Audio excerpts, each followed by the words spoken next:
Hello everyone, welcome to another episode of RC Retirement, and today I've got a great episode for you.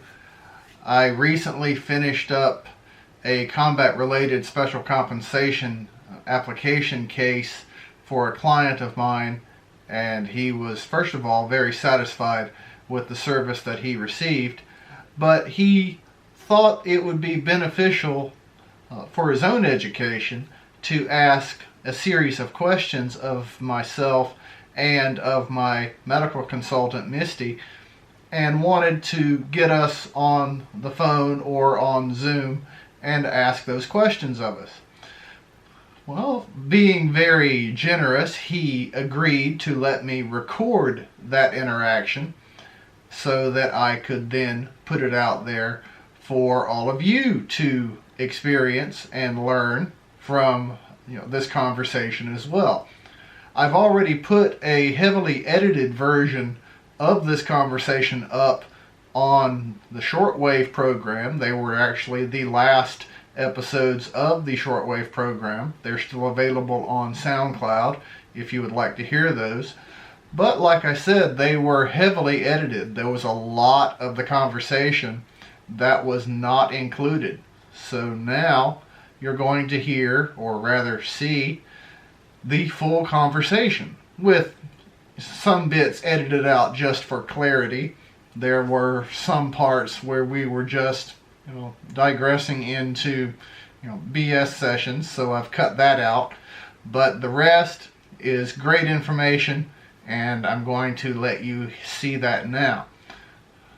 I've cut this into 3 sections just for easy digestion. So you're not going to have to sit through the entire thing all at once. Don't worry. So sit back, enjoy, and make use of the information that you get here. I think you'll find it not just educational, but entertaining as well. Enjoy. Good evening, everybody. This is DJ. This is another opportunity for us to do a quick Zoom video. I've got Matthew Campanile here, who just finished going through the CRSC, or Combat Related Special Compensation application process, and he now has still a lot of questions he would like to ask and have answered. So he has asked that I and my medical consultant Misty come on and pick his, or let him pick our brains so that he can learn, and I have asked that he let you learn as well. So I'm going to turn this over to him as he fires his questions at us, and hopefully we can all benefit from this. All right, Matt, it's your game. Fire away. Hello, DJ. Hello, Misty. Yeah, like DJ mentioned, I've already been through the CRSC process. I've already got my decision letter, but I wanted to start from the beginning because the process is really confusing. I've gotten my VA benefits years ago, and I really think that was crucial in this process to get my VA benefits up front and out of the way. And I didn't know that at the time because, again, reading all the jargon and everything that's on the internet and everything that's put out there, you almost have to be a rocket scientist to figure it out and to really decipher what the legalese is being put out. And I saw one of your videos, DJ, on YouTube, and it really compelled me to reach out to you and to get some of my questions answered, to really start the CRSC program, because I've seen it out there, and I was scared. I was worried. The unknown, because again, it's not really self-explanatory. There really isn't no help out there to really guide a person through the program. And I think your services has really helped that, with me to get to the point where I'm at now, because again, just going through the VA benefits, getting my VA benefits was just a chore in itself. Because again, there's really no help out there. And I think, starting this process, you and Misty were a great help. And where I want to start at this is, can you explain a little bit about the CRSC program? All right. So CRSC is one of two programs that exist to make up for some, or in some cases all, of the offset between military pay and VA compensation. The first one, the one that is more well known, is concurrent retired and disability pay, or CRDP. The other is combat related special compensation. The simple version of eligibility requirements for that is have at least a 10% VA disability, have military pay being offset by VA compensation, and of course have combat related disabilities, and then apply through a branch of service, your branch of service, for an agonizing review on top of what you've already had. Yes. Now, I'm sure your other question is what's involved. That's probably your follow-on, right? It is. Especially, what do I need to have done before I even apply for the CRSC? Do I need to have my VA benefits? Do I need to, what do I need to have done before I lead up into applying for the CRSC? Okay, actually, I'm glad you said that one, because I've had some people try to think they're being smart and doing things the short circuit way. You should be retired militarily and be receiving VA compensation already, so that there is an offset between military pay and VA compensation at that point. Don't try to apply for CRSC beforehand, as I have seen some people do. Some people have tried to apply for their military retirement, VA compensation, and CRSC all at the same time. And to their surprise, they'll get the military retirement, the VA compensation approved, and then CRSC rejected, because the offset between one and the other is not happening yet. It takes a while for the defense finance and VA computers to sync with each other. So when the people on the other side of Human Resources Command or whatever branch of service is checking out the packet for CRSC, they don't see an offset occurring. So step number one, are you receiving an offset, or is an offset occurring, is no. The answer is no. So you don't meet the first criteria. Packet rejected. So that's the first step. You have to have military retirement being offset by VA compensation before you do anything. So if you're going to do something first, I guess the first thing is to be patient with your own zeal to get things done. Don't try to rush ahead and get everything done all at once. Yeah, and that's what I noticed with this process, because everything's very time consuming, with my retirement, because I was medically retired out. And then because of that, I followed up with my VA benefits. And then with the CRSC, everything is very time consuming. And I think that's something that's not really touched on either, is about how much time it takes for all this to happen. Because luckily for me, I got my CRSC decision within 3 weeks. But everywhere, because everything that I've been reading, because again, there's a lot of stuff out there, and you got to really pick through it, and every case is different. I'm not basing my case off of, say, some Joe that already had it done, because I know my case is different than his. But, I saw how some of these cases are over a year long.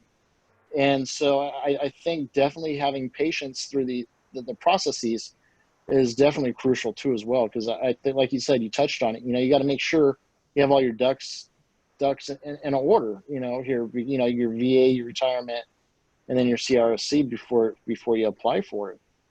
Well, I have another question for you, DJ. Kind of going back, Now, what paperwork is crucial for applying for CRSC? Because I know you and Misty, you guys were a great help to me. And I think the paperwork that I thought was important to me, may not necessarily be important to you guys, what you guys submit. Because again, the VA benefits, retirement, every process is different and every process requires different paperwork. What paperwork would you guys look for from the individual themselves when they're applying for the CRSC? What can you suggest? I look at things from one perspective, Misty looks at things from another, and that's why we work well together. So if you look on the back of the application, it gives you a good starter checklist. So on the application, you start off with the form itself, DD Form 214s for any deployments that you have had. I'm talking from a reserve perspective, of course. If you're active duty, then you'd only have one DD Form 214. If you're a reservist, you could have several. Mobilization orders for those deployments. It helps if you have combat action badges, combat infantry badges, whatever, combat badges for those deployments, or at least one. Obviously, since if you have one, it's very unlikely you have another. Right. Unless you changed MOSs. Anything to show that you were in theater at a particular time. And believe it or not, proof of what MOS you are, because when you're talking about combat-related special compensation, it also shows what you should have been doing at the time. One MOS, one military occupational specialty does one thing, one does another. Right. I can understand that. Now, what kind of paperwork would Misty look for, on her side?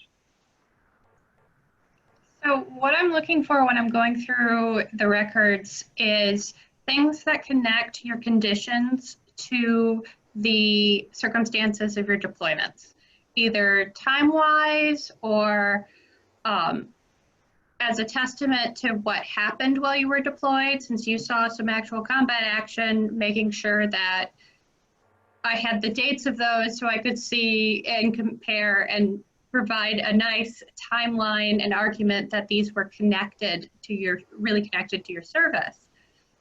It was very helpful in your case to see the VA records or the MEB records, because they had done a lot of this for me in connecting the dots and verifying that certain things were related because of the timeline, certain things appeared at different times. But what I do in checking is a lot of sort of detective work, going through the timeline, creating the story to make the argument that this is the most reasonable explanation for why you're in the circumstances you are. So looking at things like health records from before your deployment versus the ones from the first 6 months afterwards, you start to see that, as soon as people come home and the excitement of being home wears off, so, 2 months in, everybody's knees start really aching and suddenly there's a bunch of x-rays, or back starts hurting and suddenly there's an MRI. And the likelihood of you doing something in a relatively short time to cause the damage is a lot smaller, especially if I can verify what conditions you faced while in theater. Okay. That goes back to why the MOS is important as well, because, if you're lifting heavy things and you get a hernia, that's clearly connected. If you're typing and you get a hernia, you might have been doing some extracurricular activities. Okay. Yeah, because unfortunately in my case, documentation was very hard, because during the time of being in Iraq and Afghanistan, there wasn't much documentation done, unfortunately, because, being down there in Kandahar, Afghanistan, we were on a FOB and we had a little tent that we went to for medical treatment and whatnot. And I really had to push for what little documentation I could get.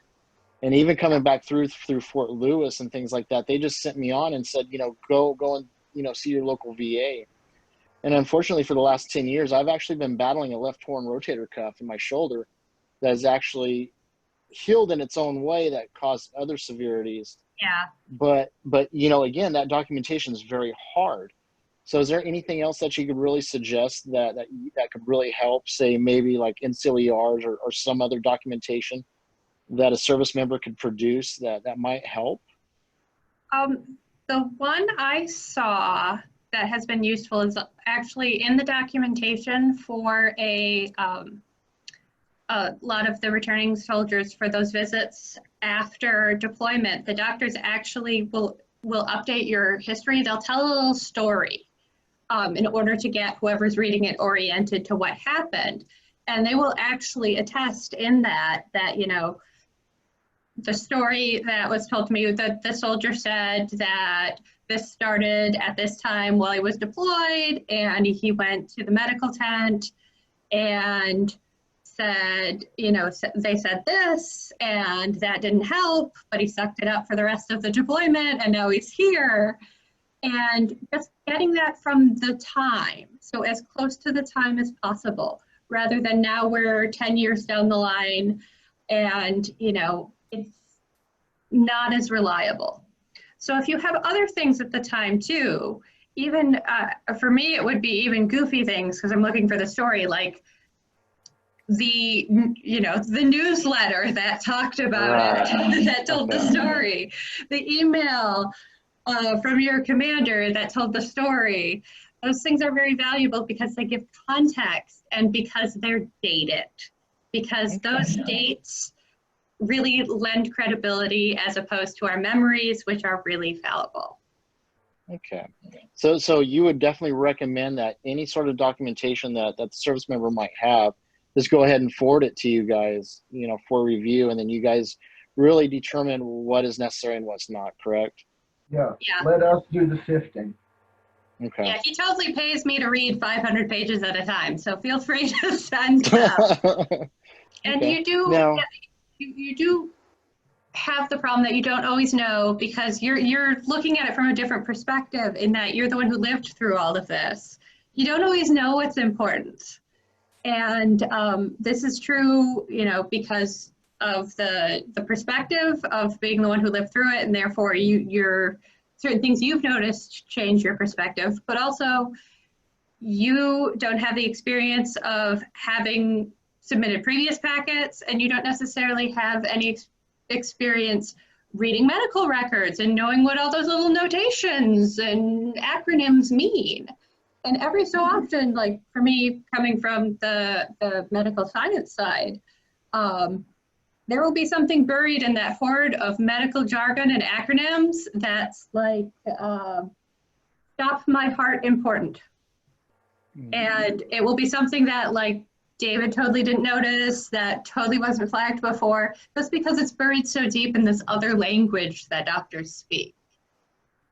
So that's what you're paying for when you hire RC Retirement. You're paying for someone else to look at this who has those experiences. Now, when it comes to documentation, I know that there are other resources out there to be able to obtain this documentation. What other resources are there out there? Because not everybody keeps their records, unfortunately. I've had a buddy who lost things in a house fire. Where can service members go to get this documentation that they may have lost? Because it may or may not be there. I understand that, but where is a good place that they could go to hopefully retrieve some of these lost documents? All right. For National Guardsmen, every state is required to keep an archived records section. So that's very handy. In fact, you can go to rcretirement.com. On the left-hand side of the page is a link to a page I made with the contact information for the archived records section for every state. So that's real handy. If you are in a different reserve component and have, at a different time and are now in the National Guard, or you're in a different reserve component now and were ever in a National Guard before, never ever say you were in the National Guard when you're requesting your archived records, because that request will then be sent back to you and they'll say contact your state. Okay. So that's why I made that page, contact the state when you want your particular state's National Guard records, and contact the last state in particular. If you were discharged from any military component in the last 10 years and you have a record with the Veterans Administration and do not have an account with e-benefits, then you should slap yourself and create an account with e-benefits, because through that website you can request and within a day download your entire electronic personnel record. I have a YouTube video on how to do this. In fact, I forwarded it to a friend of mine just last night so that he could do it. And lastly, for the paper-based individuals and for those who got out prior to the electronic age, there's still a lot of those out there. There's the paper-based method. You can use standard form 180 to request archived records from St. Louis. It's actually a fairly simple document. If you send that form to St. Louis, then within normally 3 to 6 weeks, you'll have the service records. Okay, that's great.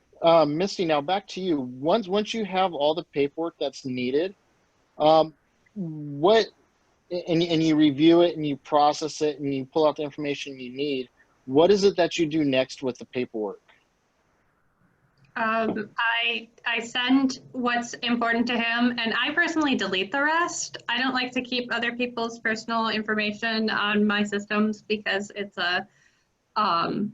always a confidentiality risk. And coming from working in a hospital, you're very aware, even though this isn't a HIPAA-covered entity, that you should not be keeping electronic records that you don't need anymore. So once I wrap it up, the only thing I keep is the original letter, or the only thing I keep is what I sent to him. So if you were to come back now and say I need something else, I may ask you to resend those records, because I try and be as hands-off, to touch them as little as possible and to keep them only for the time needed. Okay, that's great. And you said that once you wrap up everything that you need to, that you send a letter over to DJ. What exactly in that letter do you provide? I provide the story, pretty much, of, I say, introduce myself, say I've reviewed your records, and outline all of the conditions I found that are potentially related to service, and how they either would be related to service temporally. Here's the story, story what happened. It's a known exposure from being in Iraq. It's an existing known service-related injury that nobody argues with, like hearing loss.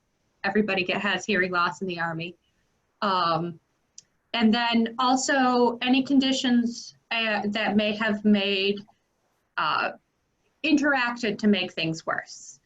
One of the things we know now that we didn't understand even 10 years ago is that concussions aren't always the knock you out type. A lot of people get minor brain injuries from just like being near explosions, and you get that ears popping, dazed feeling.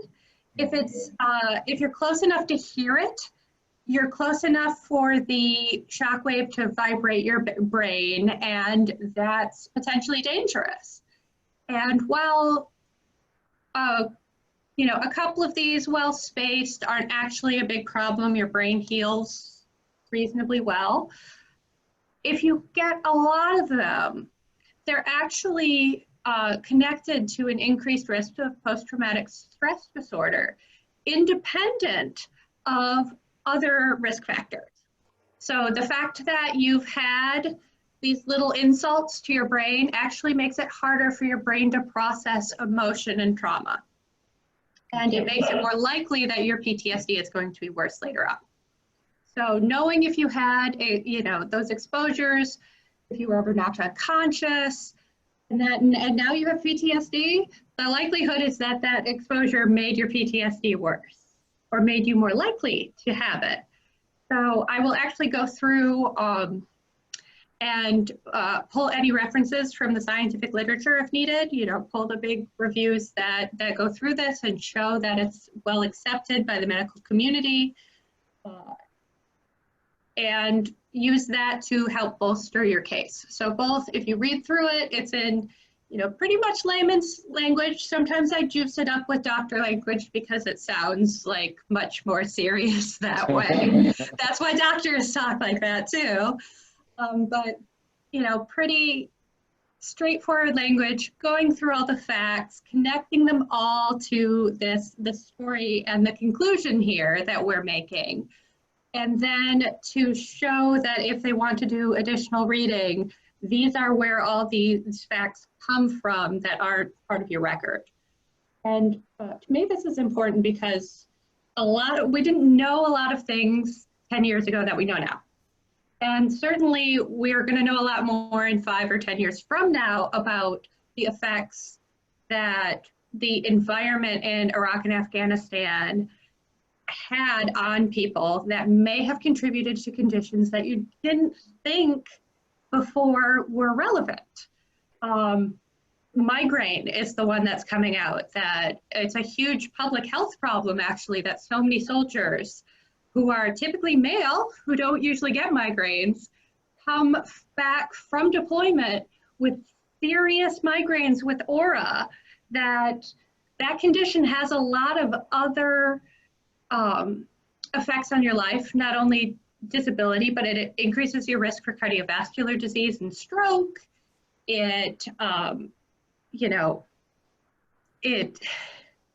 has a lot of other side effects. It isn't just a headache. The other classic example of this is, or at least to me, is what we consider Gulf War syndrome. Mm-hmm. I mean, even back to when I first met DJ, all those years ago, Gulf War syndrome was often considered like the soldier version of the yuppie flu. I mean, it was something that was psychological. It was something that they were acting up because they weren't adjusting well. Yeah, we know that's not true now. It's really well accepted that there is a multi-organ syndrome that comes from the exposures that were unique to the first Gulf War. And the longer we get from those exposures, the more evidence we have of how they impact people's lives very seriously. And we're going to see the same phenomenon happen. We saw it happen with Agent Orange exposure. We're going to see it happen with the Afghan and Iraq deployments in the aughts, because at the time you don't know what you're getting into, and nobody really knows what you're getting into. So it's only as you see what happens to the whole cohort that you realize that some things have changed because of this exposure that the rest of the population didn't have. And you didn't, it's unintended consequences. You can't know the unknown unknowns. All right, I hope that you enjoyed that video. It was entertaining for me just watching it again as I was doing some minor editing and adding the captions that you saw. And for those of you listening to the podcast version, sorry, there were no captions. Or, well, there were, but you couldn't see them. Just for those of you on the podcast, be sure to check out the show notes for the podcast. And those of you on YouTube, check out the show notes as well. There are some links available for the episode on how to pull your medical records for e-benefits or from e-benefits, as well as the link to my archived records page, where regardless of the branch of service, whether you were National Guard or another reserve component, you can find useful information on that page to obtain your military service records if you can't make use of the eBenefits website. So that's it for part 1. I hope that was of great use to you. And please look forwards to parts 2 and 3. They're coming up soon. Please remember that this is my full-time profession here, and if you would like to support my efforts on an ongoing basis, then you can do so by going to patreon.com/rcretirement and signing up for any of the pre-established levels that are already there, or you can make up one of your own.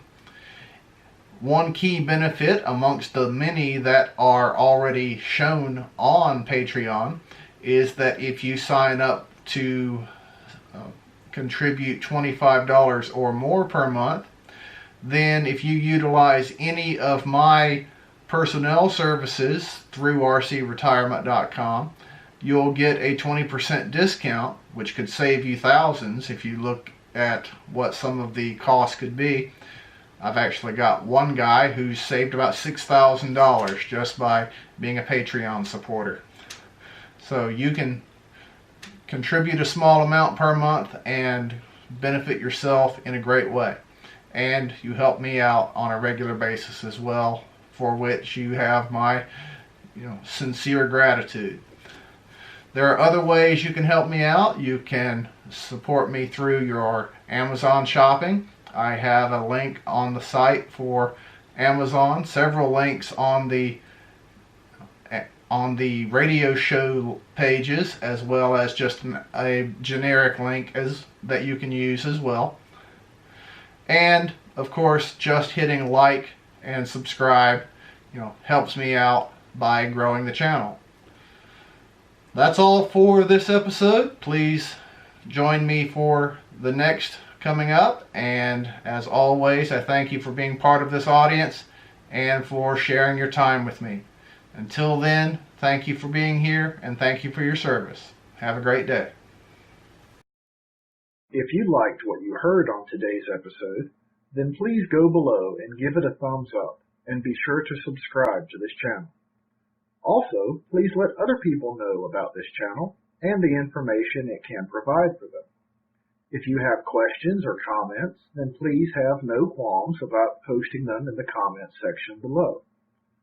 Please remember the RC Retirement YouTube channel and the RC Retirement website are not recognized or endorsed by the Department of Defense, the Department of Veterans Affairs, or any other government agency. The information presented in these resources are for entertainment and informational purposes only. Also, the content of either of these resources should not be considered financial or legal advice. Please consult with your own legal counsel, accountant, or financial planner before making any decisions based on what you have learned here.